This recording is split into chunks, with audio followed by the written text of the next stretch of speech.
الحمدللہ رب العالمین والعاقبۃ للمتقین والصلاة والسلام علی اشرف الانبیاء والمرسلین وعلی آلہ وصحبہ اجمعین اما بعد اعوذ باللہ من الشیطان الرجیم بسم اللہ الرحمن الرحیم یا ایہا الذین آمنوا اتقوا اللہ ولتنظر نفس ما قدمت لغد واتقوا اللہ ان اللہ خبیر بما تعملون صدق اللہ العظیم وصدق رسولہ النبی الکریم ان اللہ وملائکتہ یصلون علی النبی یا ایہا الذین آمنوا صلوا علیہ وسلموا تسلیما الصلاة والسلام علیک یا سید یا رسول اللہ وعلا آلک واصحابک یا حبیب اللہ اللہم صلی علی سیدنا و مولانا محمد معدن الجود والکرم وآلہ وبارک وسلم۔ حمد و صلاة کے بعد اللہ تبارک و تعالیٰ نے قرآن مجید سورۃ الحشر کے اندر ارشاد فرمایا ہے کہ یا ایھا الذین آمنوا اتقوا اللہ،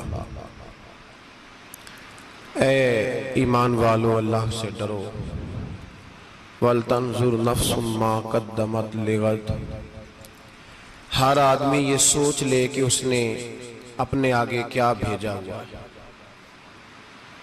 جو اس نے آخرت کے لیے جمع کرایا ہے وہ کیا ہے، یہ غور کر لے وہ۔ وَاتَّقُوا اللَّهَ، اور پھر ڈر جاؤ اللہ سے، اِنَّ اللَّهَ خَبِيرٌ بِمَا تَعْمَلُونَ، فرمایا تم جتنے مرضی پردے ڈالتے پھرو، تمہارے رب کو تمہارے تمام کاموں کی خبر ہے، اسے پتہ ہے تم کیا کرتے، وہ جانتا ہے۔ عزیز دوستو، بزرگوں اور بھائیوں، قرآن مجید نے دو چیزوں پر بڑا زور دیا ہے، ایک اللہ کو ماننا، اور اللہ کو ماننے کا مطلب ہے نبی پاک کو بھی ماننا، اللہ کو ماننے کا مطلب ہے کتابوں کو بھی ماننا، قرآن پاک کو بھی ماننا۔ لیکن دو باتیں آپ کو زیادہ ملیں گی، ایک ایمان، اور اس کے بعد سب سے زیادہ زور ہے ایمان بالآخرت پر، آخرت کو مانو۔ وَمِنَ النَّاسِ مَن يَقُولُ آمَنَّا بِاللَّهِ وَبِالْيَوْمِ الْآخِرِ وَمَا هُمْ بِمُؤْمِنِينَ، اللہ فرماتا ہے کچھ لوگوں کا دعویٰ ہے کہ ہم اللہ اور آخرت پر ایمان رکھتے ہیں، حالانکہ وہ ایمان نہیں رکھتے، دعویٰ کرتے ہیں، نفاق کا مظاہرہ کرتے ہیں، منافقت کرتے ہیں۔ جو اللہ کو ماننے والا ہوتا ہے اس کا رنگ اور ہوتا ہے، جس کو پتہ ہوتا ہے قیامت کے دن اللہ کے حضور کھڑے ہونا ہے، اس کے اعمال یہ نہیں مانتے، کہتے ہیں ہم مانتے ہیں، پر مانتے، دعویٰ ہے کہ ہم مانتے ہیں آخرت کو بھی اور اللہ کو بھی، پر نہیں مانتے۔ قیامت قائم ہونا ضروری ہے، اگر وقوع قیامت نہ ہو تو ظالم کی تو موجیں لگ گئیں، جابر تو موج کرے گا، فاسق اور فاجر تو کہیں گے دنیا میں بھی ہم اپنے اقتدار کے زور پر جیتے رہے، آج بھی ہمیں پوچھنے والا کوئی نہیں۔ عقلاً نقلاً قیامت کا قائم ہونا ضروری ہے، قیامت قائم ہوگی تو مظلوم کو اس کے ظلم پر داد رسی کی جائے گی اور ظالم کو سزا ملے گی۔ ایک آدمی ساری زندگی دنیا کے اندر لوٹ مار کرتا رہا، دھوکہ فریب فراڈ کرتا رہا، اس کی راتیں شراب و کباب میں گزر گئیں، وہ مرے اور بات ختم ہو گئی، ٹھیک ہے موج کر کے چلا گیا۔ ایک آدمی ساری زندگی اس نے اللہ تبارک و تعالیٰ کی رضا کے لیے اپنی نظر کی حفاظت کی، زبان کی حفاظت کی، یہاں تک کہ دل کی بھی حفاظت کی، وہ بھی مرے تو معاملہ ختم ہو گیا۔ اس طرح تو پھر سرکش کا کچھ بنے گا ہی نہیں، نظام زندگی ساری اس کی سوچ ختم ہو کے رہ جائے گی اگر قیامت قائم نہیں ہوتی۔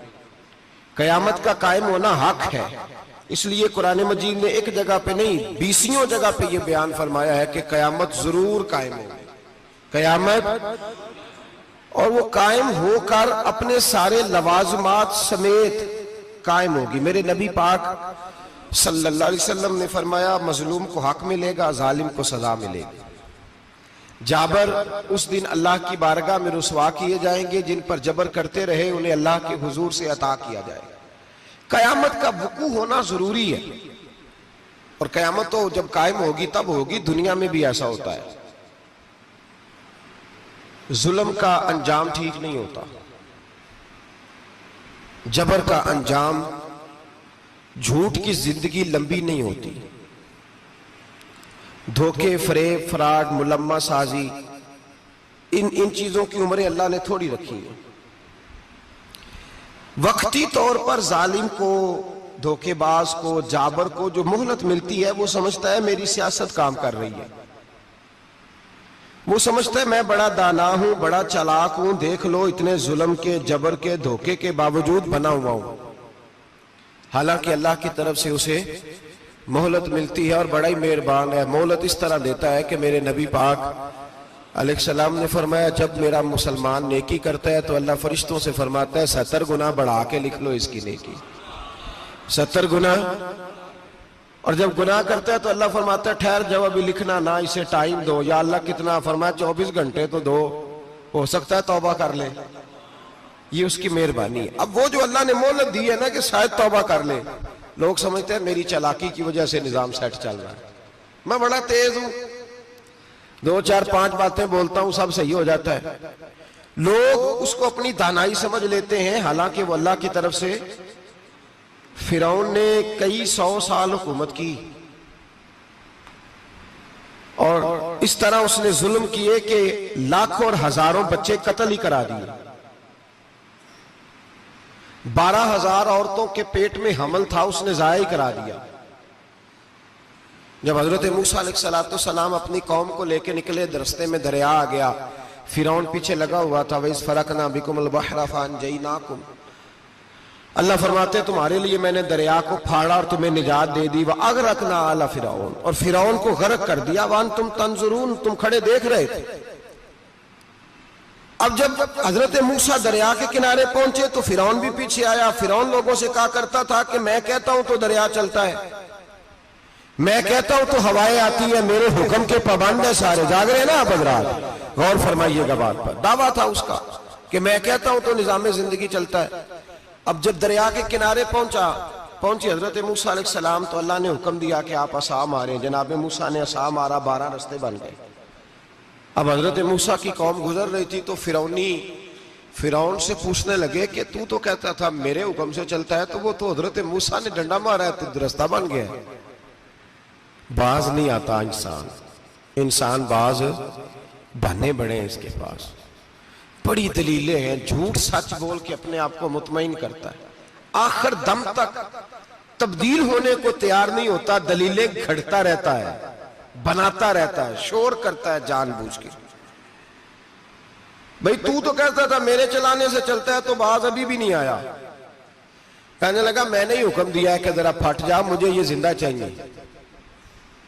باز رسی جل گئی، بال کہنے لگا میں نے ہی کہا ہے دریا کو کہ یہ مجھے زندہ چاہیے، میرے بھاگے ہوئے ہیں تو اس لیے پھٹا ہے، تو آؤ میرے ساتھ دریا کراس کریں۔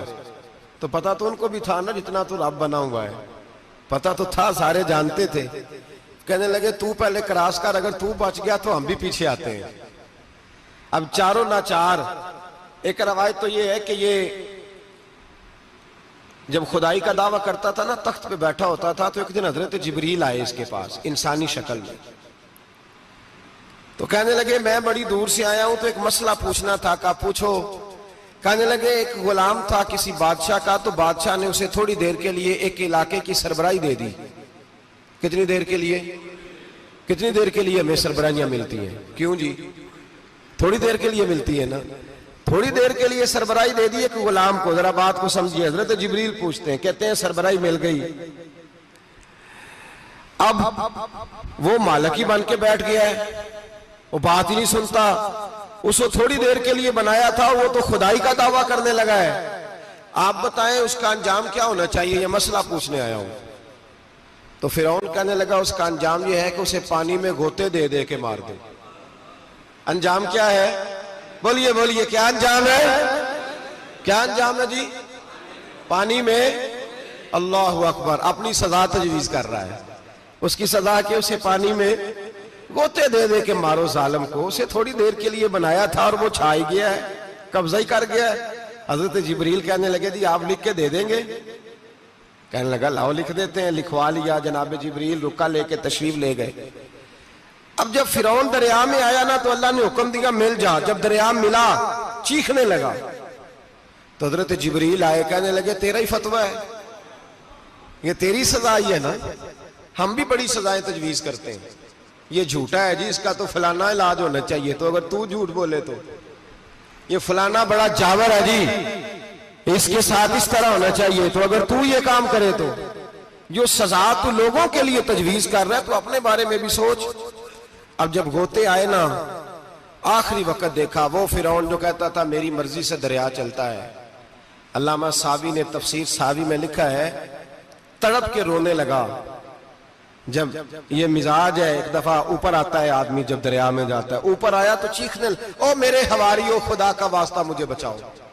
کہنے لگے تو کہتا تھا میری مرضی سے چلتا ہے. بے بسی ہے, تڑپتا ہے, روتا ہے. وارث شاہ مان کری نہ وارثاں دا, رب بے وارثہ کر کے مار دائی. تڑپ رہا ہے, چلا رہا ہے, کوئی مدد کو نہیں پہنچتا. اب جب آخری غوطہ آیا تو کہنے لگا آمنا میں رب موسیٰ و ہارون, میں موسیٰ کے رب کو بھی مان گیا, ہارون کے رب کو بھی. اللہ نے فرمایا نہیں, اب تیرا ماننا قابل قبول ہے. اس وقت ماننا تھا جب تجھے مہلت دی تھی, جب تو جوان تھا. بڑھاپا آتا ہے, بیماری آتی ہے, جوان آدمی بیماری کا شکار ہوتا ہے تو کہتا ہے یا اللہ ایک دفعہ صحیح کر دے, میں ساری پڑھا کروں گا.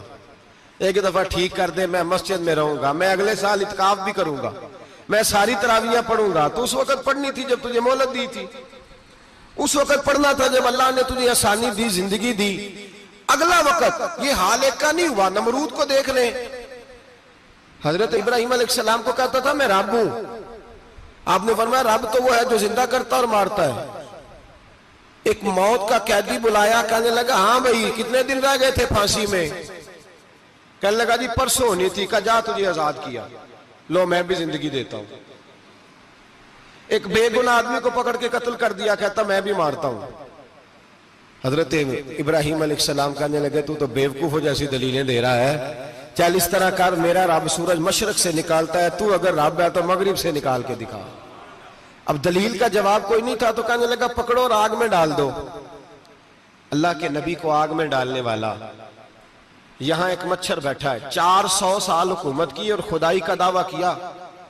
یہاں مچھر بیٹھا تھا, چھینک آئی تو مچھر اندر چلا گیا. پہلے دربار کا ادب یہ تھا کہ جو آئے سجدہ کرے. اب اس کے سر پہ کوئی چیز مارتا تھا تو اسے سکون ہوتا تھا. مچھر تھوڑی دیر کے لیے اس کا دماغ چھوڑتا تھا. او بھائی یہ اس دھرتی پہ اللہ نے لوگوں کو نظارے دکھائے اور ہمیں سمجھانے کے لیے دکھائے. ہمیں تفکر کی, غور کی دعوت دی کہ دیکھ لینا, اپنے عمل کو پرکھنا. تمہارے عمل حضرت موسیٰ کے فرما برداروں جیسے ہیں, جناب ابراہیم کے فرما برداروں جیسے ہیں, یا بن کے بیٹھ گئے ہو؟ اب دربار کا ادب یہ ہے, بے بسی کا یہ حال ہے کہ جوتے لٹکتے ہیں دربار میں, جو آتا ہے جوتا کھینچتا ہے. اور ادب یہ ہے کہ 10 جوتے نمرود کے سر پہ مارو.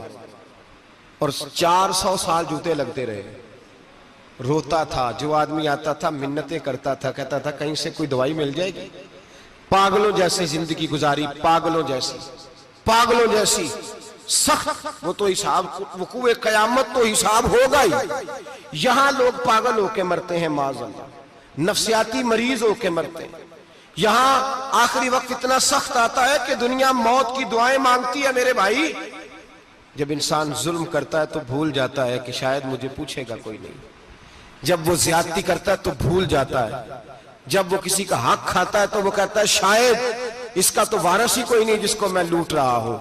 لیکن جب اللہ کی پکڑ آتی ہے, حجاج بن یوسف ظالم تھا, اس نے اچھے کام بھی کیے تھے. قرآن پاک پر زیر زبر آراب حجاج بن یوسف نے لگوایا. محمد بن قاسم کو ہندوستان سندھ کے علاقے فتح کرنے بھی حجاج بن یوسف نے بھیجا تھا.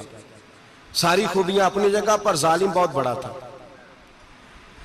کسی آدمی نے اس کے سامنے کونے کی طرف منہ کر کے ساتھ والے سے بات کر لی تو کہنے لگا میرے خلاف کیا, اس کو لے جاؤ, 2 ٹکڑے کر کے واپس لے آؤ. توتی بولتا ہے نا, اقتدار. جب کسی کے ہاتھ اقتدار ہوتا ہے نا، وہ چاہے ایک گھر کا ہی کیوں نہ ہو، وہ 10 بندے فیکٹری میں کام کرتے ہیں اور جو ان کا مالک ہوتا ہے وہ کہتا میں مالک ہوں، مجھے مانو۔ جب تو صاحب اقتدار ہوتا ہے نا، جب تو سسر بن کے بیٹھتا ہے اور کسی غریب گھر کی بہو آتی ہے 2-4، تو کہتا میرا اقتدار ہونا چاہیے۔ جب میں کھانسنے لگوں تو ہر آدمی کے ہاتھ میں ٹشو پیپر ہونا چاہیے، جب میں بولنے لگوں تو بندھے ہوئے ہاتھوں سے ہر آدمی جی جی کرتا ہوا کھڑا ہونا چاہیے۔ جس آدمی کا، اور یہ کام بہو بھی کرتی ہے کئی دفعہ، وہ بھی کہتی ہے کہ تمہیں پتا نہیں میں کتنا لمبا چوڑا جہیز لے کے آئی ہوں، جب میں سونے کے لیے اپنے بیڈ روم میں جاؤں تو خبردار بوڑھے بابے کو اجازت نہیں کہ وہ کھانسے۔ اماں کو چاہیے کہ اگر اس کو بڑی سخت پیاس بھی لگی ہے تو میرے سوتے سوتے باورچی خانے میں برتن نہ کھٹکھٹائے۔ جو جہاں بھی جس اسٹیج پہ بھی بیٹھتا ہے وہ کہتا ہے کوئی نہیں مجھے پوچھنے والا، میں مطلق العنان ہوں۔ جوان بوڑھوں کا مذاق اڑاتے ہیں، سمجھتے ہیں شاید کبھی بوڑھے نہیں ہونا، مذاق اڑاتے ہیں۔ تندرست لوگ بیماروں کا مذاق اڑاتے ہیں، شاید کبھی بیمار نہیں ہونا۔ حجاج بن یوسف ظالم تھا، ظلم کرتا تھا، زیادتی کرتا تھا۔ حضرت سعید بن جبیر ایک تابعی بزرگ تھے، اتنے بڑے بزرگ تھے کہ ساری رات نماز پڑھتے تھے، سارا سال روزہ رکھتے تھے۔ ایک دن انہوں نے منبر پہ بیٹھ کے کہا کہ حجاج ظلم سے باز آ جائے ورنہ اللہ کی لاٹھی بڑی بے آواز ہے۔ اللہ کی لاٹھی، اس کا کیا مطلب ہوتا ہے؟ اس کا مطلب ہے جب رب کی لاٹھی چلتی ہے تو اس کی آواز، جی اس کا پہلے کوئی پیغام، وہ پہلے اعلان نہیں کرتا کہ تگڑے ہو جاؤ لاٹھی چلنے لگی ہے، لاٹھی چلتی ہے پر اس کی آواز، سمجھ آ رہی ہے میری بات کی؟ جمعۃ الوداع کے لیے تشریف لانے والے احباب خاص غور فرمائیے گا۔ حجاج بن یوسف کو پتا چلا کہ حضرت سعید بن جبیر نے میرے خلاف بات کی، بلا لیا، کہنے لگا تو نے میرے خلاف بات کی ہے؟ فرمانے لگے کی ہے۔ کہنے لگا تجھے پتا ہے میں قتل کر دوں گا؟ آپ فرمانے لگے نہ تو زندگی کا مالک ہے نہ موت کا مالک ہے، تو کیسے قتل کر؟ کہنے لگا تجھے پتا ہے میرا؟ فرمایا میں نے تجھے نہیں، میں نے تو کئی شداد، کئی حماد، کئی قارون، کئی فرعون، کئی نمرود دیکھے، کئیوں کی داستانیں سنی، تو کون ہے؟ تو چھوٹا سا ہے۔ ایک جملہ ہے ملا جلال الدین رومی کا، بڑے درویش تھے، ایک بات کہہ گئے، کہنے لگے نمرود جتنے پیسے نہیں، فرعون جتنی حکومت نہیں، قارون جتنی دولت نہیں، ورنہ فرمانے لگے میرے زمانے میں بھی کئی لوگوں کا خدا بننے کو دل کرتا ہے، کئی لوگوں کا دل کرتا ہے، لیکن نمرود جتنے پیسے، فرعون جتنی طاقت اور قارون جتنی دولت نہیں، ورنہ ہو سکتا ہے لوگ دعویٰ کر جائیں معاذ اللہ ثم معاذ اللہ۔ یہ آج سے کئی 100 سال پہلے وہ کہہ رہے ہیں، آج تو حالات بڑے ابتر ہیں، اس کی نسبت خطرناک ہے۔ فرمانے لگے حضرت سعید بن جبیر تو زندگی موت کا مالک نہیں۔ کہنے لگا پکڑو، قتل کرو اسے، لے جاؤ۔ جب پکڑ کر کھینچ کر لے جا رہے تھے نا تو حضرت سعید بن جبیر مسکرانے لگے۔ اب ظالم کے سامنے مسکرائے تو اس کو بڑا غصہ آیا، یہ میرا مذاق اڑاتا ہے؟ بلا لیا، ادھر آؤ، کیوں مسکرا رہے ہو، کیا ہوا؟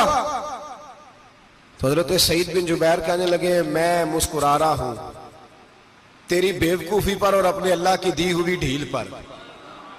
میں مسکرا رہا ہوں کہ یا اللہ کیا بات ہے، کیا تیرا شان ہے، کیسے لوگوں کو ڈھیل دی ہوئی ہے۔ میں مسکرا رہا ہوں تیری بیوقوفی پر کہ تو سمجھتا ہے شاید مجھے پوچھنے والا کوئی نہیں۔ کہنے لگا اس کو باہر نہ لے جاؤ، میرے سامنے قتل کرو۔ ٹھیک ہے جی، قتل کرنے لگے تو حضرت سعید بن جبیر نے منہ کعبے کی جانب کر لیا، انی وجہت وجہی للذی فطر السماوات والارض حنیفا وما انا من المشرکین۔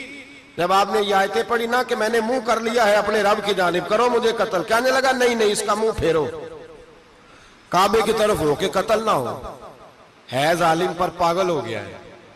حضرت سعید بن جبیر کے حوصلے نے شکست دے دی، ناکام ہو گیا، مخبوط الحواس ہو، کہنے لگا اس کا منہ پھیر دو۔ جب کعبے سے پھیرا تو آپ فرمانے لگے للہ المشرق والمغرب فإنما تولى فثم وجه اللہ۔ اللہ فرماتا ہے تو مشرق اور مغرب سارا ہی اللہ کا ہے، جدھر بھی منہ کرو گے ادھر اللہ ہی اللہ ہے، جدھر بھی منہ کرو گے ادھر اللہ ہی اللہ ہے، چاروں جانب۔ پھیر دے جدھر منہ پھیرنا ہے، تو نے پھیر دیا منہ۔ حضرت سعید بن جبیر کے گلے پہ خنجر رکھا تو آپ نے ہاتھ اٹھائے، کہنے لگے اے اللہ میرے بعد اسے کسی اور پر مسلط نہ کرنا، میرے بعد کسی اور پر مسلط نہ، بس میں آخری ہوں۔ جب آپ ذبح ہوئے تو اتنا خون نکلا کہ لوگ کہتے ہیں جتنا اونٹ کے وجود سے نکلتا ہے، تر ہو گیا سارا اس کا دربار۔ ایک سمجھدار آدمی کو بلا کے کہنے لگا اتنا خون میں نے بڑے بندے قتل کرائے ہیں پر اتنا خون نہیں نکلا۔ تو وہ کہنے لگے لوگ مر جاتے ہیں، مرتے وقت ڈر جاتے ہیں، سہم جاتے ہیں، خون سکڑ جاتا ہے، لگتا ہے یہ شخص جب دنیا سے گیا ہے تو ڈٹ کے گیا ہے، یہ ڈٹ کے گیا ہے دنیا سے۔ حجاج بن یوسف رات کو سویا تو تڑپ کے اٹھا، کیا ہوا؟ گھر والے کہنے لگے کیا ہوا؟ کہنے لگے سعید بن جبیر خواب میں آئے اور کہتے ہیں اٹھ مجھے بتا تو نے مجھے کیوں قتل کیا ہے، بتا کیوں مارا؟ اگلی رات پھر سویا تو وہی خواب، پھر سویا تو وہی خواب۔ گناہ نفسیاتی مریض بنا دیتا ہے، ظلم تجھے مخبوط الحواس کر دیتا ہے۔ جب تو زیادتی کرتا ہے تو اللہ فرماتے ہیں کہ تو اللہ کو بھولتا ہے، اللہ تجھے اپنا آپ بھلا دیتا ہے، پھر تو بھول جاتا ہے، پھر تو سیدھے رستے پہ چلتا ہے پر بھٹک جاتا ہے، پھر تو صحیح رستوں کا تعین کر کے بھی گمراہ ہوتا ہے، پھر تو روز وہی گاڑی چلاتا ہے پر اب جب تو بریک لگاتا ہے تو نہیں لگتی۔ جب گناہوں کے ساتھ تو مخبوط الحواس ہوتا ہے تو روز وہ کاروبار کرتا ہے، لیکن جب تیرے گناہ تجھے گھیر لیتے ہیں پھر اسی کاروبار میں تو نقصان اٹھاتا ہے۔ حجاج بن یوسف تڑپتا ہے، روتا ہے، یہاں تک کہ بیمار ہو گیا، پیٹ میں درد ہوتی ہے، پتہ نہیں کیا ہوا، تکلیف ہوتی ہے، پتہ نہیں، سارے حکیم، طبیب، ڈاکٹر، کوئی نہ سمجھ سکا کہ بیماری کیا ہے۔ جو بیماریاں خدائی ہوتی ہیں ان کا لوگوں کو پتا، جو آزمائشیں رب کی جانب سے ہوتی ہیں وہ ڈاکٹروں کے ہتھے نہیں چڑھتی، جو تکلیفیں اللہ دیتا ہے ان کا حکیم طبیب علاج نہیں کر پاتے، مشکل، اور شفا اسی وقت ہوتی ہے جب اللہ دینا چاہے، اور جب رب ہی دینا نہ چاہے تو بڑے بڑے ڈاکٹر کہتے ہیں کہ ہمارے بس کی بات نہیں رہی۔ بغداد سے حکیم آئے، پیٹ دیکھا، کہنے لگے نہ تیرے معدے میں کوئی دقت ہے، نہ تیرے جگر میں، نہ کسی اور جگہ، ماجرا کیا ہے؟ ایک آخری علاج ہے، آخری، وہ کیا؟ گوشت کا چھوٹا سا ٹکڑا دھاگے کے ساتھ باندھ کے منہ میں ڈالا اور پھر ایک باریک سا تنکا لے کے اس کو اندر ڈالنے لگے گلے میں۔ وہ گوشت کا ٹکڑا جب حلق کے اندر اتر گیا، اس حکیم نے واپس کھینچا تو کیسے ایسی بدبو آئی جیسی کبھی سونگی نہ تھی، جانور، کیڑے مکوڑے لگے ہوئے باہر نکلے، اور جب دیکھا تو جتنے محل میں لوگ بیٹھے تھے چلاتے ہوئے نکل گئے کہ یہ کیا مصیبتیں ہیں۔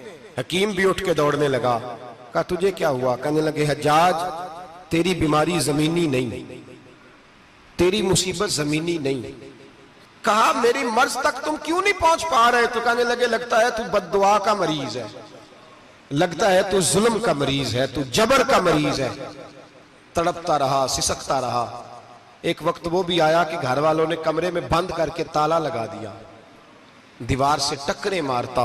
او بھائی، جو گناہوں کے بیمار ہوتے ہیں انہیں شفا نہیں ہوتی، جو ظلم، جبر، بربریت کے بیمار ہوتے ہیں انہیں سکون قلبی میسر نہیں آتا۔ دوائیاں ان بیماریوں کی بنی ہوئی ہیں جو بیماریاں زمینی ہیں، جو بیماریاں خوراک کی بد پرہیزی سے ہوتی ہیں، جو گناہوں کی بد پرہیزی سے ہوتی ہیں، ان کی بیماریاں، ان کی شفا توبہ ہے، ان کی شفا رجوع اللہ ہے، ان کی توبہ، اللہ سے معافی مانگنے سے شفا ہوتی ہے۔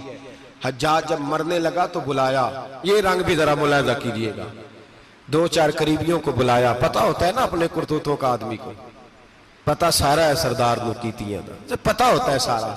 بلا کے کہنے لگا جب میں مر جاؤں تو مجھے رات کو دفن کرنا۔ کیوں بھائی، عورت ہے؟ کہنے لگا نہیں، رات کو دفنانا۔ ٹھیک ہے، رات کو دفنا دیں گے۔ پھر کہنے لگا جب صبح ہو جائے تو صبح ہونے سے پہلے پہلے میری قبر زمین کے برابر کر دینا، نشان مٹا دینا۔ کہا وجہ؟ تو کلمہ پڑھتا ہے، حضور کا حکم ہے کہ قبر کم از کم ایک بالش، ایک گٹ اونچی ہونی چاہیے زمین سے، کم از کم، تو تیری قبر مٹا دے، وجہ؟ پتہ ہوتا ہے اپنے ظلموں کا۔ کہنے لگا مجھے پتا ہے لوگ میرے مرنے کے بعد میری قبر بھی نہیں چھوڑیں گے. دنیا میں تو میرے جبر کی وجہ سے کوئی آ نہ سکا، لیکن میری قبر بھی لوگ جنازوں میں باتیں شروع کر دیتے. جنازوں میں نے ایسی بھی داستانیں سنی ہیں کہ کوئی مرا تو لوگ جوتوں کا ہار قبر پہ ڈال آئے. نہیں بھائی، تو جب زندہ تھا تو تیرے جبر ظلم کی وجہ سے نہیں کو بول سکا. ایک تو ہے قیامت میں حساب ہوگا، یہاں دنیا میں حساب ہونے لگتا. اتنی لمبی زبانیں لوگوں کی لٹک کر مرتے وقت باہر نکل آتی ہیں. دعا کریں، جمعہ ہے، اللہ تعالیٰ ایمان کی موت عطا فرمائے. دعا فرمائے رب تعالیٰ اللہ تبارک و تعالیٰ توبہ کر کے جانے کی توفیق عطا فرمائے. جاگے جاگے اور سنے اور دعا کرے، اے اللہ تو ہمیں ظلم سے ویسے ہی محفوظ فرما. اگر ہم زیادتی کرنے لگے تو اے اللہ ہمیں اس سے منع فرما. ہمیں اس سے تو یہ توفیق دے کہ ہم باز آ جائیں اس گناہ سے. میرے بھائی، ایک تو دنیا میں سزا ہے، پھر قیامت کی سزا ہے، اور وہ زیادہ سخت ہے. وہ زیادہ سخت ہے. ہم لوگوں نے نا ہیلے بہانے بڑے بنائے ہوئے ہیں. بینک کے ساتھ کاروبار کرنے والا کہتا ہے نہیں مجبوراً لیا ہے.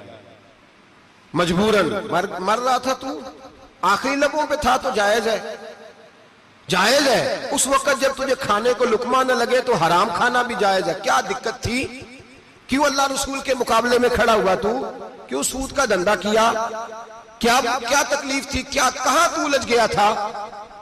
ہم جان بوجھ کے اپنے لیے جہنم کٹھی کرتے ہیں، پھر کہتے ہیں سکون نہیں زندگی میں. کہاں سکون آئے گا؟ کیسے آئے گا؟ ہم نے خود آگ لگائی ہے چمن میں اپنے. جو قیامت کی سزا ہے، میرے نبی پاک علیہ السلام نے فرمایا رب تمہیں سامنے کھڑا کرے گا.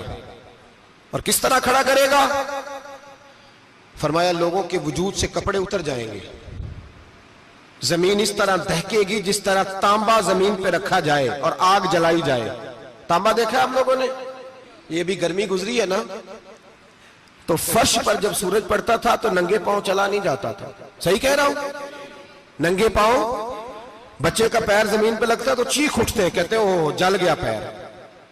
حالانکہ یہ فرش دنیا کے. اور اگر تانبے کے اندر خاصیت ہے کہ اگر کوئی دھات جلدی اور زیادہ گرم ہوتی ہے تو وہ تانبا ہے. میرے نبی نے مثال دی تو اس کی دی جو سخت تھا. فرمایا تانبے کی طرح زمین تپائی جائے گی اور پھر ننگے پاؤں رب تمہیں کھڑا کرے گا. آج سورج کی پشت تمہاری جانب ہے، قیامت میں منہ تمہاری جانب ہوگا. نیزہ آپ نے دیکھا ہوگا، نیزہ ہوتا تھا. فرمایا یہ جو تم نیزے دیکھتے ہو صرف 1.25 نیزے کے برابر سورج قریب آ جائے گا، اور پھر اللہ تمہیں سامنے کھڑا کر کے تم سے سوال جواب کرے گا. اور حضور نے کہہ دیا ہے تو اب کسی نعت خواں کے کہنے سے بات بدل سکتی، کسی پیر کے کہنے سے جملہ بدل سکتا، کسی خطیب کے کہنے سے فکر نہ کرنا وہ سامنے جنت پڑی ہے، اب بات بدل سکتی؟ خدا کی رحمت پر بھروسہ رکھنا ضروری ہے، نبی پاک کی شفاعت کی امید رکھنا. بولیے. لیکن جو حضور نے بیان کیا ہے اس کو ماننا بھی یہ بھی ضروری ہے. میرے نبی پاک نے فرمایا اللہ تم سے حساب لے گا اور اللہ پوچھے گا، تم نے جواب دینا ہے. حضور کس شے کا؟ فرمایا جو پہنتے ہو اس کا جواب نہیں دینا، جو کھاتے ہو اس کا جواب نہیں دینا، جو اللہ کے راستے میں دیتے ہو اس کا جواب، باقی ہر شے کا جواب دینا ہے. ادھر جو پلاٹ ہے اس کا بھی جواب دینا ہے، اور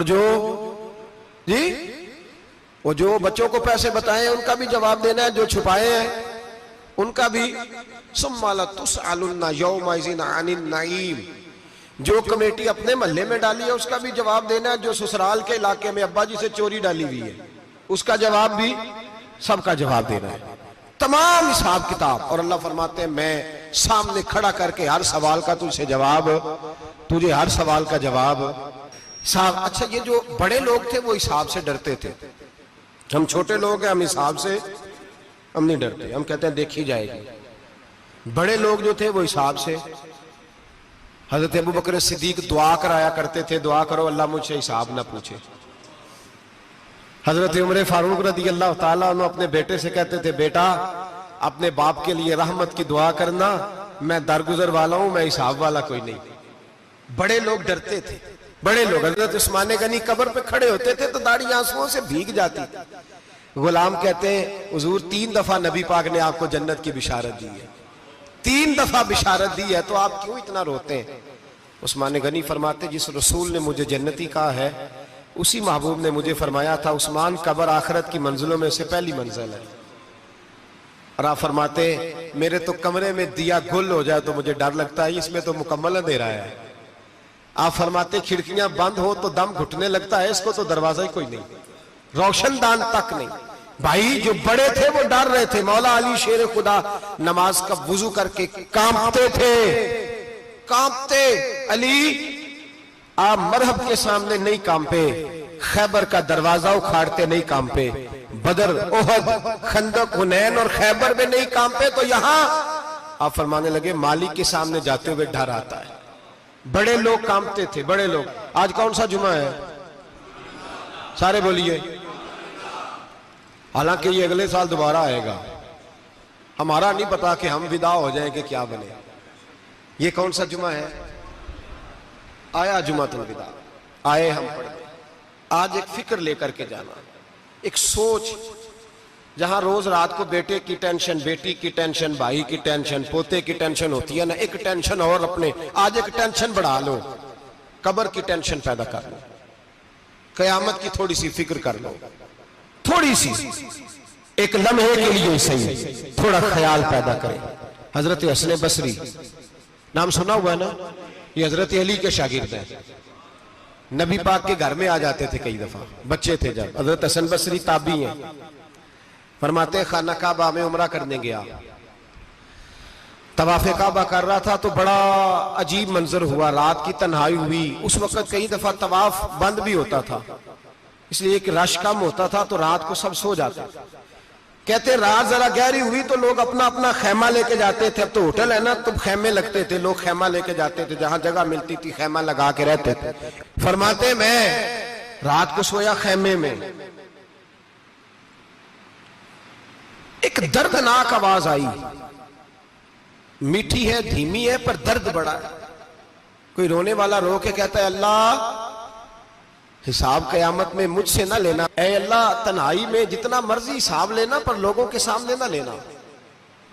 اور پھر کہتا ہے اللہ فضل تو تب کرے جب تو میرا حساب پوچھے ہی نہ. پھر چند منٹ گزرے تو پھر وہ رونے لگا. میرے کانوں میں آواز آئی، کہنے لگا اے اللہ حساب تو ان کا لیا جاتا ہے جو حساب کے قابل ہوتے ہیں. اعلیٰ حضرت کہتے ہیں نا رضا سے تو کیا حساب لے گا، رضا بھی کسی حساب میں ہے. اے اللہ میں قابل نہیں، مجھ سے حساب نہ لینا. کہتے تھوڑی دیر گزری تو پھر وہ رونے لگا. پھر ذرا سانس سنبھلے تو پھر کہنے لگا اے اللہ میں تو لوگوں کو کوئی بندہ حساب پوچھ لے تو نہیں دے سکتا، میں تجھے کیسے حساب دوں گا. پھر تڑپنے لگا. کہتے تھوڑی دیر گزری تو پھر ایک لفظ انہوں نے کہے رونے والے نے، کہنے لگے اللہ دیکھ تیرے محبوب کا فرمان ہے جو معافی مانگے تو اسے معاف کر دیا کرتا ہے. اے اللہ میں معافی مانگنے آیا ہوں اور مسجد نہیں آیا، میں کعبۃ اللہ ہی آ گیا ہوں. کہتے ہیں وہ اتنا روئے کہ چیخ آئی ان کی. اور جب دھڑام سے کوئی زمین پہ گرا تو میں پریشان ہوا کہ اب تو بے ہوش ہو گیا. فرماتے ہیں میں زور سے اٹھا فٹافٹ اور اس شخص کی طرف بڑھا. میرے دل میں خیال ہے کوئی گناہگار ہے بیچارہ، تو چلو میں بھی دعا کرتا ہوں. اس کو کہتا ہوں بیٹے فکر نہ کر، اللہ تیری مدد کرے گا. فرماتے میں گیا اس نیت کے ساتھ کہ میں کہوں گا چلو اٹھو تم بھی دعا کرو، میں بھی کرتا ہوں، اللہ ہم سے حساب نہ پوچھے. کہتے میں گیا تو وہ شخصیت بے ہوش پڑی تھی، کالے سیاہ بال ان کے چہرے پہ بکھرے ہوئے تھے. کہتے ہیں لوگوں جب میں نے زلفیں ہٹائیں چہرے سے تو میرا وجود کانپنے لگا آسمان ٹوٹ پڑے گا، زمین پھٹ جائے گی، ستارے بکھر جائیں گے، آج بہہ جائیں گے سمندر. فرماتے ہیں میری چیخیں نکل گئی. یہ کوئی گناہگار تو نہیں، یہ تو حضرت فاطمہ کے پوتے امام زین العابدین ہے. یہ تو امام حسین کا وہ بیٹا ہے جو کربلا میں تنہا بچے تھے. فرماتے میں امام کا چہرہ دیکھا تو بھاگ کے آیا اور میں نے اپنی داڑھی ان کے پیروں کے ساتھ مس کی اور میں نے کہا حضور اٹھئے. امام اٹھے تو میں نے کہا شہزادے تیرے تو اشارے سے اللہ کئی گناہگاروں کو بخشے گا، تیری تو دعا سے اللہ بخشے گا، یہ کیا کر رہے ہو؟ تو امام زین العابدین کہنے لگے حسن بصری ادھر آ یار، ادھر آؤ بزرگو، میرے دادا کے پاس رہنے والے ہو. میں نے آج ہی سنا ہے کہ اس کا عذاب بڑا سخت ہے. آؤ میرے لیے دعا کرو، اللہ پاک مجھ سے حساب نہ پوچھے۔ کہا حضور نہ کریں۔ اب فرمانے لگے تجھے نہیں پتا کچھ چیزیں ایسی ہیں کہ رب نے اگر حساب پوچھا تو میں واقعی جواب نہیں دے پاؤں گا، چل کر میرے لیے دعا۔ کہتے میں نے ہاتھ باندھے، حضور میں نہیں کرتا، اٹھا کہہ۔ فرماتے میں نے ہاتھ اٹھائے، میں نے کہا اے اللہ تیرے رسول کا شہزادہ ہے، یہ تیرے رسول کا شہزادہ ہے، یہ کہہ رہا ہے تو فضل کر۔ او بھائی جو بڑے تھے وہ تو تڑپتے تھے، سسکتے تھے۔ ابو علی ہیتی کہتے خانہ کعبہ میں پتھر پہ سر رگڑ رگڑ کے کوئی بوڑھا کہہ رہا تھا اے اللہ اول تو حساب نہ لینا، اور اگر لینا تو مجھے اندھا کر کے اٹھانا، میں تیرے نیک بندوں کے سامنے شرمندہ نہیں۔ اقبال رو پڑے۔ اقبال کچھ لوگوں نے لکھا ہے یہ آخری ربائی ہے ڈاکٹر اقبال کی، آخری، اس کے بعد شاید اس نے کلام نے کچھ سیرت نگاروں کا خیال ہے۔ اقبال مدینے کی طرف منہ کر کے کہنے لگے تو غنی از ہر دو عالم من فقیر، اللہ تو غنی ہے میں تو فقیر ہوں، روز محشر عذر ہائے من پذیر، اے اللہ اول تو میرا کوئی عذر قبول کر لینا محشر کے دن، اور اگر نہ کرنا ہوا اگر تمہیں بینم حسابم نہ گزیر، اگر ضرور ہی میرا حساب لینا ہے، اے اللہ اگر تو نے ضرور لینا ہے، اے اللہ اگر ضرور ہی لینا حساب، اول تو میرا عذر مان لینا، میری کمزوری پہ رحم کرنا، اے اللہ میرے بڑھاپے پر میری کمزوری پر رحم کرنا، اگر ضرور حساب لینا ہے از نگاہ مصطفیٰ پنہا بغیر، تو اے اللہ ذرا حضور کی نگاہوں سے اوجھل کر کے لینا، اے اللہ مجھے شرم آئے گی۔ میرے مصطفیٰ کریم فرمائیں گے میں تو تجھے ہر بات سمجھا کے آیا، ایک جگہ تیری رہنمائی کر کے آیا، تو کیسے عمل ذرا اوجھل کر کے از نگاہ مصطفیٰ پنہا بغیر، ذرا حضور کی آنکھوں سے اوجھل کر کے سائیڈ پہ کر کے لینا، میں برداشت نہیں کر پاؤں گا۔ حضرت ابو علی ہیتی کہتے ہیں بابے نے سر رکھا ہوا ہے اور کہتے ہیں اللہ مجھے اندھا کر کے اٹھانا۔ فرماتے میں گیا، میں نے کہا چلو میں دعا کرتا ہوں جا کے۔ فرماتے جب میں نے جا کے بزرگوں کی کمر پہ ہاتھ رکھا، ان کا چہرہ دیکھا تو یہ کوئی گناہگار تو نہیں، یہ تو بغداد کے پیر عبد القادر جیلانی ہے، یہ تو محبوب سبحانی غوث سمدانی ہے، یہ تو وہ شخص ہے جو قدم لگائے تو اللہ ولایت عطا کرتا ہے۔ جو بڑے تھے وہ ڈر رہے تھے۔ معین الملت والدین، عطائے رسول، ہند الولی، غریب نواز حضرت خواجہ معین الدین اجمیری رحمت اللہ علیہ، خواجہ قطب الدین بختیار کاکی کو تنہائی میں بلا کے کہنے لگے معین الدین سید زادہ ہے، معین الدین حضور کے خاندان میں پیدا ہوا ہے، معین الدین سے اس کے پیر کو بڑی امیدیں تھیں، معین الدین کو رسول پاک نے ہندوستان بھیجا تھا، پر قطب الدین یار معین الدین تبلیغ کا حق نہیں ادا کر سکا۔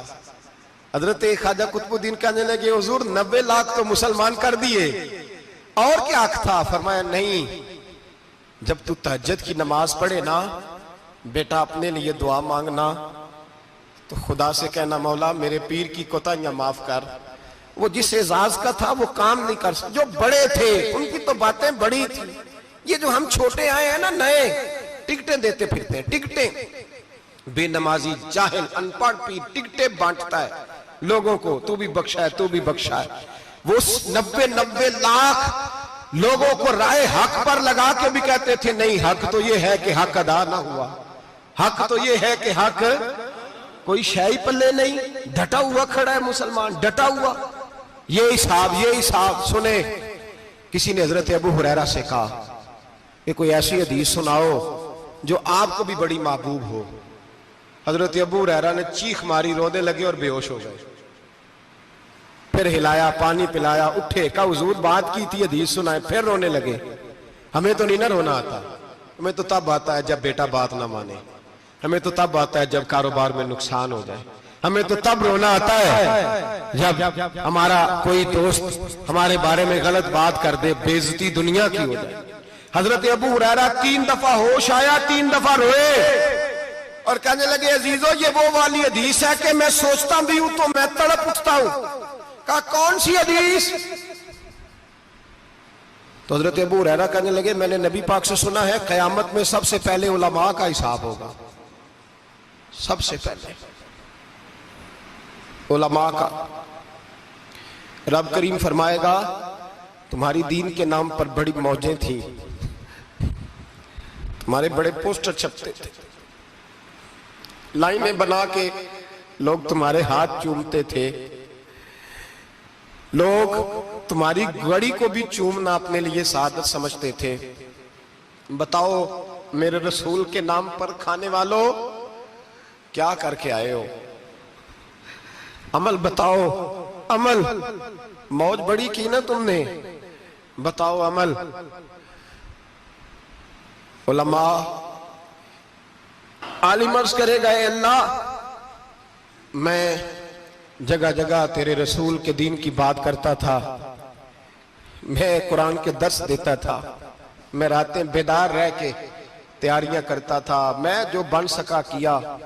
رب فرمائے گا نہیں، تو نے تو اس لیے کیا تھا کہ لوگ تجھے پیر صاحب کہیں، مولانا صاحب کہیں، تیرے نعرے لگائیں، تو لگے نہیں پھر تیرے نعرے؟ پھر لوگوں نے لمبے لمبے القابات پکارے نہیں تیرے؟ حضور سید عالم علیہ السلام فرماتے ہیں پہلا حساب اس کا لے گا جو عالم کہلاتا تھا۔ رب پوچھے گا تجھے طاقت دی، ہمت دی، بولنے کی صلاحیت دی، اپنے فضل سے دی، بتا کیا کما کے آیا ہے۔ حضرت ابو ہریرہ روتے ہیں، کہتے ہیں میں بھی تو حدیثیں سناتا ہوں، میں بھی تو عالم ہوں، میرے پیچھے بھی تو لوگ بھاگتے ہیں۔ لوگوں بتاؤ اگر اللہ نے ابو ہریرہ سے پوچھا تو کیا جواب دے گا؟ اللہ فرمائے گا علماء کے لیے بخاری مسلم ہے، انہیں اٹھاؤ اور جہنم میں ڈال دو۔ امام غزالی فرماتے ہیں اگر کسی عالم کو سزا ملی تو سخت سخت عالم کو ملے گی۔ دعا فرمائیں اللہ میرے جیسے لوگوں کو ہدایت کا رستہ عطا فرمائے، اور جو کہتے ہیں سمجھتے ہیں اللہ اس پر عمل کی توفیق عطا فرمائے۔ فرمایا حضرت ابو ہریرہ نے دوسرے نمبر پر سخی اللہ کی بارگاہ میں کھڑا کیا جائے، مالدار۔ رب فرمائے گا بول، کچھ ایسے بھی تھے جن کے پاس شام کی روٹی نہیں تھی، تجھے میں نے تیری تجوری بھر کے تجھے دولت عطا کی، تجھے وراثت میں نے مربے دیے، جائیدادیں دی، بتا۔ وہ کچھ وہ تھے سویرے مزدوری کرنے جاتے تھے، کما کے لاتے تھے، ہزاروں روپیہ تیری بینک میں پڑا تھا، بتا کیا کیا تو نے؟ اے اللہ میں نے مسجد میں دیے، مدرسے میں دیے، 30 دن افطاریاں پکاتا رہا۔ اللہ فرمائے گا تو جھوٹ بولتا ہے، تو سارا کچھ اس لیے کرتا تھا کہ لوگ تجھے سخی کہے۔ ہاں ہاں تیرا اعلان ہوا مسجد میں، لوگوں نے کہا وہ دیکھو کتنے پیسے دے رہا ہے، اس کا وہ دیکھو نام لکھا ہوا ہے ہسپتال کے ایک کونے میں کہ یہ والا بلاک فلاں سیٹھ صاحب نے بنایا، یہ دیکھو لکھا ہوا ہے کہ یہ کمرہ مدرسے کا اس نے بنایا، تو لکھ دیا گیا، نعرے لگ گئے، اب جا دوڑ جا۔ اللہ جہنم میں پھینک دے گا۔ فرمایا پھر شہید کھڑا کیا جائے گا۔ ہاں بھئی تجھے طاقت دی، ہمت دی، بتا کہاں خرچ کی، کہاں؟ اے اللہ شہید ہی ہو گیا۔ فرمایا وہ تو اس لیے ہوا تھا کہ لوگ تجھے شہید کہیں، بہادر کہیں، تیرے نام پہ روڈ کا نام رکھا جائے، تمغہ حسن کارکردگی ملے، سو مل گیا۔ میرے لیے بتا کیا کر کے آیا ہے، میرے لیے، اسے اٹھاؤ اور جہنم میں پھینک دو۔ بھائیو عذاب کڑا ہے، عذاب سخت ہے، حساب سخت ہے، اور جو حساب لینے والا ہے اس کو میں نا تراویح ہو رہی تھی تو قاری صاحب نے ایک سورہ یاسین شروع کی، وَامْتَازُوا الْيَوْمَ أَيُّهَا الْمُجْرِمُونَ۔ اللہ فرماتا ہے قیامت میں کہوں گا مجرم جو ہے نا وہ صفوں سے باہر آ جائے، صفوں سے باہر آ جائے۔ ایک ہمارے فزکس کے ٹیچر ہوتے تھے تو بڑی سخت چھڑی مارتے تھے، تو جب وہ قد بھی بڑا تھا، جلال بھی بڑا تھا، اور اصول بڑے اچھے انسان تھے لیکن سخت تھے، تو مجھے یاد آتا تھا کہ جب وہ سویرے آ کے کہتے تھے جس نے کام نے لکھا وہ باہر نکل آئے۔ دو قسم کی چوٹ لگتی تھی، ایک تو خیال یہ آتا تھا کہ شرمندگی بڑی ہوگی کہ سارے اسٹوڈنٹ بیٹھے ہیں اور 2 3 4 ان کو کہا وہاں مرغے بن جاؤ، بڑی شرم آتی تھی۔ اور پھر جب وہ مارتے تھے تو اتنا سخت مارتے تھے کہ کئی دن تکلیف رہتی تھی، بتایا نہیں جاتا تھا۔ وہ اسٹوڈنٹ بتاتے تھے کہ یار اس سے بچو کسی بھی طریقے، اور کسی کا کام رہ بھی جاتا تھا کہتے تھے اس پیریڈ کی ڈیوٹی سبق یاد کر کے آنا ہے۔ سخت ٹیچر کے بارے میں تیرا میرا یہ رویہ ہے۔ تو یاد آ رہا تھا جب وہ کہہ رہے تھے نا وَامْتَازُوا الْيَوْمَ أَيُّهَا الْمُجْرِمُونَ، تو میں صف میں کھڑا تھا تو 2 قطرے میرے بہہ گئے آنسوں کے۔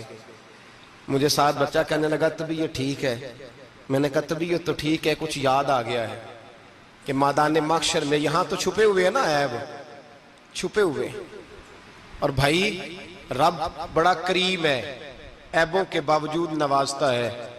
میرا دعویٰ یہ ہے اگر ہمارے عیب کھل جائیں، لوگ ہمیں دھرتی پہ جینے نہ دیں، لوگ جینے نہ دیں، نکال دیں، اپنے بھی ہمیں برداشت نہ کریں، یہ تو اس کا کرم ہے۔ پتہ سارا ہے سردار نو کیتیاں دا، پردہ چپایا ہی تیرا پلا ہو سی۔ وَامْتَازُوا الْيَوْمَ أَيُّهَا الْمُجْرِمُونَ، اللہ فرمائے گا مجرم باہر آ جائے۔ یا اللہ کیا ہوگا؟ جب سوال جواب ہوں گے تو رب فرماتے ہیں تیری زبان پہ مور لگا کے بند کر دوں گا، تیرے ہاتھ بولیں گے، پیر بولیں گے، سر بولے گا، پیٹ بولے گا۔ اس وقت کی فکر پیدا کریں، ٹینشن پیدا کریں۔ وقوع قیامت حق ہے، اور باندھ کے نا لوگ پیر باندھ کے زور کے ساتھ باندھتے۔ سگا بیٹا جب قبر میں دفن کرتا ہے نا تو وہ بھی کہتا ہے وہ کونا، یہ کونا تھوڑا سا مٹی کم ہے، یہاں بھی مٹی ڈالو۔ پہلے لوگ روزانہ جاتے ہیں، پھر ہفتے کے بعد، پھر مہینوں بیت جاتے ہیں۔ کچھ قبریں ایسی بھی ہیں جن پہ کھڑے ہوں تو لگتا ہے قبریں رو رہی ہیں اور کہتی ہیں جاؤ میرے گھر والوں سے جا کے کہو کوئی پھیرا ہی لگا جائے، وہ ایک دفعہ آئے تو صحیح۔ کوئی مٹی نہیں ڈالتا، بادشاہوں کی قبریں روتی ہیں، سرمایہ داروں کی قبریں روتی ہیں، کوئی جاتا نہیں۔ اتنے اتنے موٹے سوراخ ہے قبروں میں، آپ اپنے شہر کے قبرستان پھر کے دیکھ لیں، سوراخ ہے۔ او بھائی حضرت مولا علی شیر خدا قبرستان گئے تو پہلے رونے لگے، پھر کہنے لگے قبروں والوں کیا حال ہے تمہارا؟ تو آپ فرماتے ہیں مردہ مجھے اندر سے بول کے کہنے لگا علی کفن پھٹ گیا، ہڈیاں ٹوٹ گئی، مال تو دے آئے تھے وارثوں کو پر حساب ہمیں دینا پڑ رہا ہے، تو بتا پیچھے کیا حالات ہیں؟ تو حضرت علی کہنے لگے تمہاری بیویوں نے اور نکاح کر لیے، تمہارے دوستوں نے نئے دوست بنا لیے، تمہاری اولادوں نے تمہارے بغیر جینا سیکھ لیا، تمہاری جائیدادیں بٹ گئیں، تمہارا پیسہ تقسیم ہو گیا۔ پہلے تو کوئی تمہارا نام لیتا تھا، اب تو تمہارا ذکر ختم ہو گیا، اب تو 1-2 نسل تک تمہارا ذکر تھا، اب تو تمہیں یاد ہی کوئی نہیں کرتا۔ کہتے ہیں لوگ یہاں کوئی رہا کرتا تھا، یہاں کوئی ہوا کرتا تھا، اب تو تم قصہ پارینہ، قصہ ماضی ہو گئے۔ حساب کا وقت قریب ہے، قریب آ گیا وقت۔ اللہ فرماتے ہیں اقترب للناس حسابهم وهم فی غفلۃ معرضون، فرمایا حساب کا وقت قریب آ گیا ہے تو ابھی بھی غافل ہے۔ جمعۃ الوداع ایک پریشانی لگانے کا ارادہ تھا، بڑی پریشانیاں پالی ہیں، ایک پریشانی اور پال لو، جس کو یہ پریشانی لگ جائے اس کی عمل ثمرنے لگ جاتا ہے۔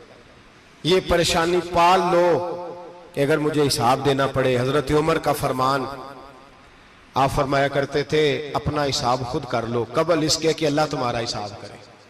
خود کر لو اپنا حساب، خود کھاتے ٹھیک کر کے رکھو، چیک کر کے رکھو۔ میری دعا ہے اللہ پاک ہمیں ان میں شامل کرے جن کو وہ معاف کرنے والا ہے، آمین تو کہہ دے۔ اللہ تبارک و تعالی ہمیں ان لوگوں میں شامل کرے جنہیں اللہ بغیر حساب جنت عطا کرنے والا ہے۔ فکر پیدا کریں، سوچ پیدا کریں۔ اللہ تبارک و تعالیٰ کو راضی کرنے کے ایام ہے اور اس کی رضا کی طرف توجہ کریں سارے حضرات۔ اللہ تبارک و تعالیٰ آپ کو سعادت مندیاں اور برکتیں عطا فرمائے۔